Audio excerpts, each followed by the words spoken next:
Students, we today will study about gametogenesis in the chapter human reproduction.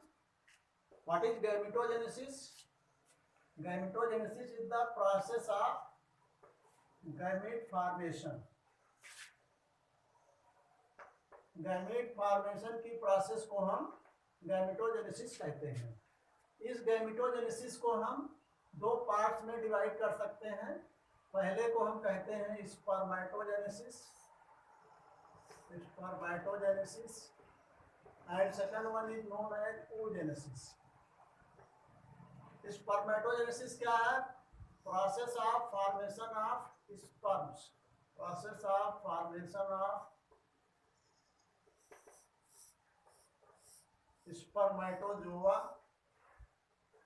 From, ये haploid होते हैं, मतलब यन होते हैं, haploid spermatozoa from diploid spermatogonia.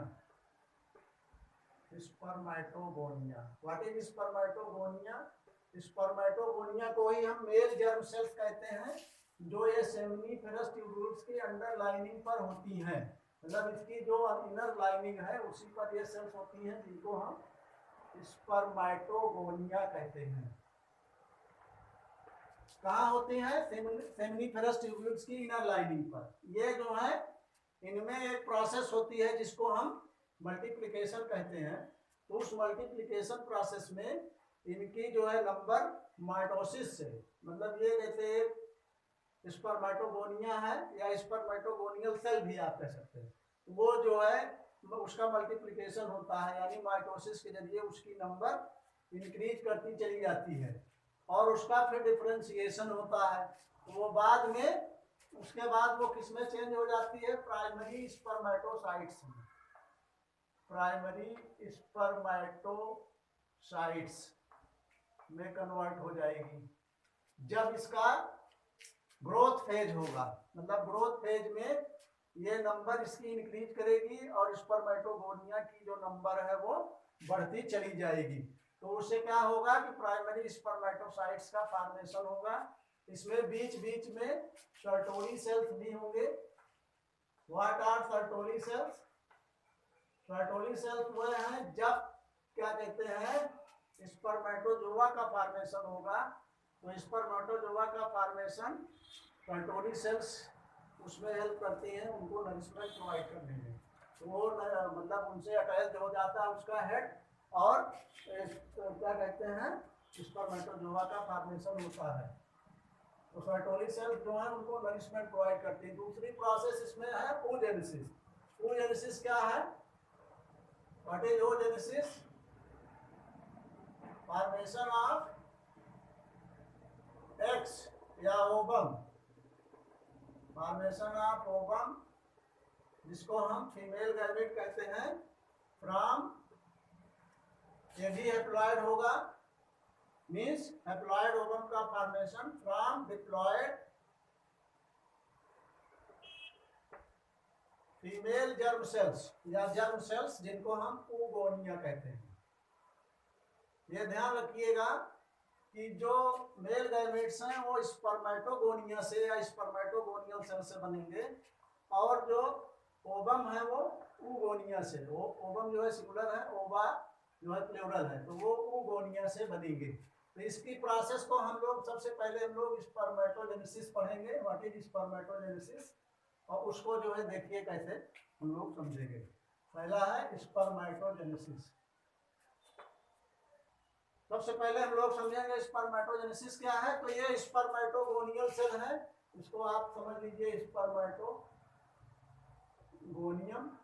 एक सेल है, इसमें जो है माइटोसिस होगी। तो सबसे पहला जो फेज इसका होगा दैट इज मल्टीप्लिकेशन। मल्टीप्लिकेशन में क्या होगा कि इसमें माइटोसिस प्रोसेस के जरिए बहुत सारी सेल्स इसमें बनती चली जाएंगी और उसका जो नंबर है वो इंक्रीज करता जाएगा। तो ये सेल नंबर जो है इसमें क्रोमोसोम नंबर 2n ही होगा, इसमें भी 2n ही होगा। ठीक। दूसरा जो फेज होगा दैट इज ग्रोथ फेज।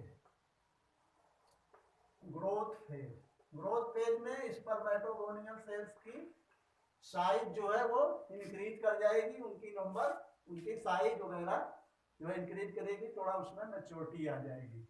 फिर उसके बाद वो किसमें कन्वर्ट हो जाएंगी, प्राइमरी, उनका डिफरेंशिएशन किसमें होगा, प्राइमरी स्पर्मेटोसाइट्स में।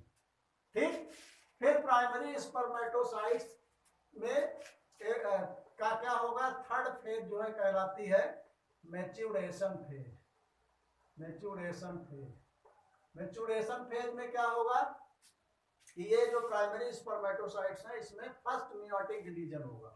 तो फर्स्ट मियोटिक डिवीजन होगा तो ये जो प्राइमरी स्पर्मेटोसाइट्स हैं वो किस में कन्वर्ट हो जाएंगी, सेकेंडरी स्पर्मेटोसाइट्स में।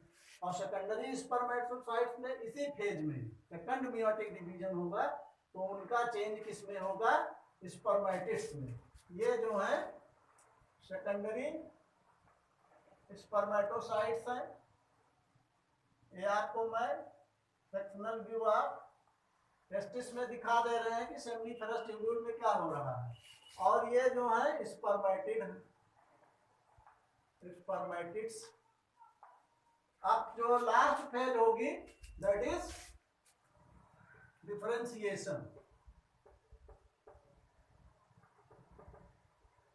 लास्ट फेज है डिफरेंशिएशन स्पर्मेटोजेनेसिस में, जिसमें ये जो स्पर्मेटिड्स बने सेकेंडरी स्पर्मेटोसाइट से, वो एक प्रोसेस होती है जिसको हम कहते हैं स्पर्मियोजेनेसिस। स्पर्मियोजेनेसिस, स्पर्मियोजेनेसिस के जरिए स्पर्मेटिड्स जो हैं वो किसमें कन्वर्ट हो जाएंगे, spermatids are transformed into spermatozoa. Spermatozoa में ये ट्रांसफॉर्म्ड हो जाएंगे, मतलब इनका ट्रांसफॉर्मेशन हो जाएगा। ट्रांसफॉर्मेशन, ये स्पर्मेटोजोआ जिसमें एक हेड होता है और एक टेल होता है, हेड नेक टेल, मतलब ये जो है 4 पार्ट्स में बटा होता है स्पर्म। इसके बाद इसका जो है हम लोग अलग से स्ट्रक्चर पूरी समझेंगे स्पर्मेटोजोआ या स्पर्म की। What are these? These structures are known as spermatozoa. तो इसमें 4 पार्ट्स होते हैं। पहला कहलाता है हेड, दूसरा कहलाता है मिडिल पीस, तीसरा कहलाता है नेक और चौथा कहलाता है टेल। ये सबसे ऊपर वाला हिस्सा है हेड, हेड के नीचे मिडिल पीस होता है, ये जो है नेक है, और ये लास्ट वाला जो है टेल है। तो इसको हम लोग टेल से मतलब इसमें स्विमिंग या मोटिलिटी आती है, मतलब ये एक जगह से दूसरी जगह चला जाता है, मतलब ये फीमेल रिप्रोडक्टिव ट्रैक्ट से होता हुआ फैलोपियन ट्यूब में जाता है, क्योंकि ओवम वहां पर मतलब स्टेशनरी होता है, वो मूव नहीं कर सकता। तो ये हमने आपको प्रोसेस समझा दिया। ये जो सर्टोली सेल्स हैं, यहाँ कहीं भी सर्टोली सेल्स हो सकते हैं बीच बीच में। तो ये जो स्पर्म्स बन रहे हैं या स्पर्मेटोजोआ बन रहे हैं, इनके हेड जो हैं इन्हीं सर्टोली सेल से अटैच हो जाते हैं और वहां से अपना न्यूट्रिशन लेने लगते हैं। तो ये पूरी प्रोसेस जो है स्पर्मेटोजेनेसिस की। अब हम आपको बताएंगे तो what is the hormonal control of this process. By now a flow chart से, हल्के से फ्लो चार्ट के जरिए मैं आपको समझा दे रहा हूँ। देखो, ब्रेन में एक स्ट्रक्चर होती है हाइपोथैलेमस। हाइपोथैलेमस से एक हार्मोन रिलीज होता है जिसको हम कहते हैं GnRH, गोनाडोट्रोपिन रिलीजिंग हार्मोन। ये हार्मोन जो है एंटीरियर पिट्यूटरी ग्लैंड पर, मतलब पिट्यूटरी ग्लैंड के एंटीरियर पार्ट पे वर्क करता है। कहाँ वर्क करता है, एंटीरियर पिट्यूटरी पर। तो इंटीरियर पिट्यूटरी कहने का मतलब कि हाइपोथैलेमस जो है वो स्पर्मेटोजेनेसिस को इनिशिएट करता है, मतलब ब्रेन का। उसके लिए कौन सा हार्मोन रिस्पॉन्सिबल है, वो GnRH, गोनाडोट्रोपिन रिलीज हार्मोन। और ये प्रोसेस कब होती है, एट प्यूबर्टी, मतलब जब प्यूबर्टी आती है, मतलब लगभग 14 से 16 इयर्स के बीच की जो एज है उसको हम प्यूबर्टी कहते हैं। उस समय ये हार्मोन हाइपोथैलेमस से रिलीज होता है, जो anterior part of pituitary gland पे वर्क करता है। तब इससे दो हार्मोन जो है रिलीज होते हैं। एक हार्मोन कहलाता है LH और दूसरा कहलाता है FSH। LH है ल्यूटिनाइजिंग हार्मोन और FSH है फॉलिकल स्टिमुलेटिंग हार्मोन। LH जो है किस पर काम करता है, ये लीडिंग सेल्स पर काम करता है, लीडिंग सेल्स पर। और ये किस पर काम करता है, सर्टोली सेल्स पर, सर्टोली सेल्स पर। सर्टोली सेल्स किसको इनिशिएट करता है, ये इनिशिएट करता है स्पर्मेटोजेनेसिस को, ये इनिशिएट्स स्पर्मेटोजेनेसिस, स्पर्मेटोजेनेसिस को इनिशिएट करेगा। और लीडिंग सेल्स जो है क्या करेगा, इससे एक हार्मोन, इससे एंड्रोजेंस निकलते हैं। एंड्रोजेंस जैसे एक हार्मोन है टेस्टोस्टेरॉन, ये क्या करेगा, रिप्रोडक्टिव ट्रैक्ट का मेंटेनेंस करेगा, रिप्रोडक्टिव ट्रैक्ट का मेंटेनेंस और सेकेंडरी सेक्सुअल कैरेक्टर मेल्स में। तो ये जो है हार्मोनल कंट्रोल हुआ। फिर से समझ लें, हाइपोथैलेमस ये जो है तो स्पर्मेटोजेनेसिस जो है, मतलब गैमेटोजेनेसिस की जो प्रोसेस स्पर्मेटोजेनेसिस है, that will be regulated by puberty, मतलब at the age of puberty by hypothalamus which releases GnRH gonadotropin releasing hormone, जो एंटीरियर पिट्यूटरी को इनिशिएट करेगा दो हार्मोन रिलीज करने के लिए LH और FSH। इनकी जब मात्रा बढ़ जाएगी, मतलब increase amount of these hormones will work on, LH will work on Leydig cells या इंटरस्टिशियल सेल्स भी इसको कहते हैं, और FSH जो है सर्टोली सेल।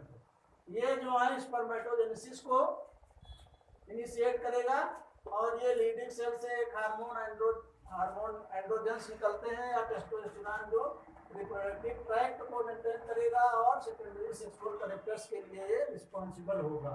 इनका जब क्या कहते हैं, इनहिबिन नाम का हार्मोन इसकी जो है इसको फिर से बंद कर देगा प्रोसेस को। तो ये प्रोसेस जो है चलती बंद होती रहती है। इसको मेरा ख्याल है आप पूरी तरह समझ गए होंगे। नेक्स्ट वीडियो में हम लोग ओजेनेसिस को समझेंगे, व्हाट इज ओजेनेसिस।